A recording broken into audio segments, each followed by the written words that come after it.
Anget medho trima banget marang jeneng sira. Niki Kanjeng Sultan. Iki ngene Badrun lan kowe semono. Inggih katur pundi?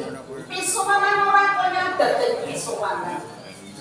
Ingsun badhe ngidito marang jeneng sira kabeh terus marang mangarsan. Lajeng badhe ngendika menapa Kanjeng? Menika sedaya para jalan para kawula sampun sami marak sowan wonten ngaten. Monggo kula aturi mudah sabda Kanjeng Sultan. Ingsun badhe ngidito.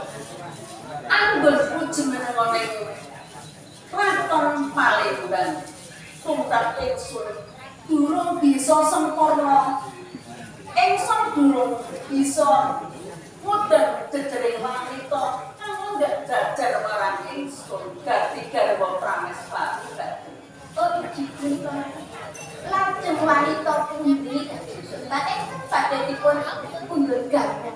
Menika kasinggihan saat panjenengan sampun dados sultan sampun pinatoro nanging wonten menika leres. Dan dadi isining atiku.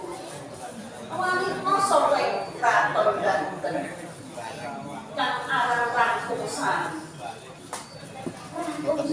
Iya, kang aran Rangkusan.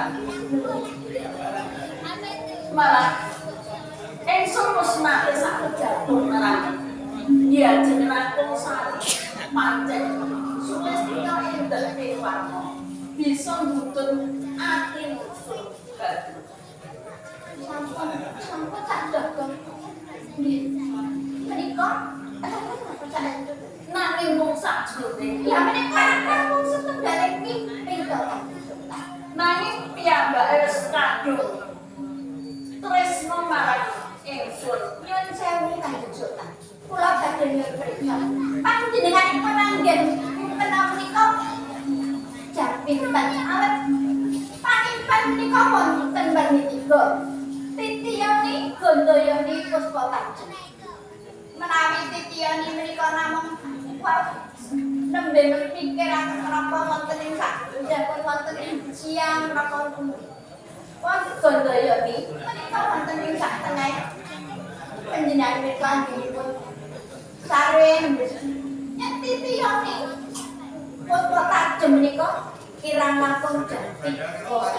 Anggur kunyumen penoni antar gampel. Jati kok. Iya. Monggo. Iki mimpine Kanjeng Sultan iki mbok menawa kebetulan beneran. Badrun, lan wis ngono iku. Lagi wae ndak rasane. Mak dia jeneng Sari. Kanjeng tedak ono rasane.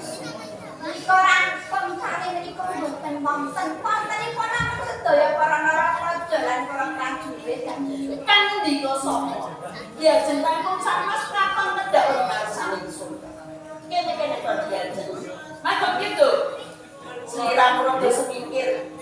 Dia jeneng Sari tedak ora gila karo rak madhep itu. Kanjeng Sultan. Panjenengan kok lagi pundi boten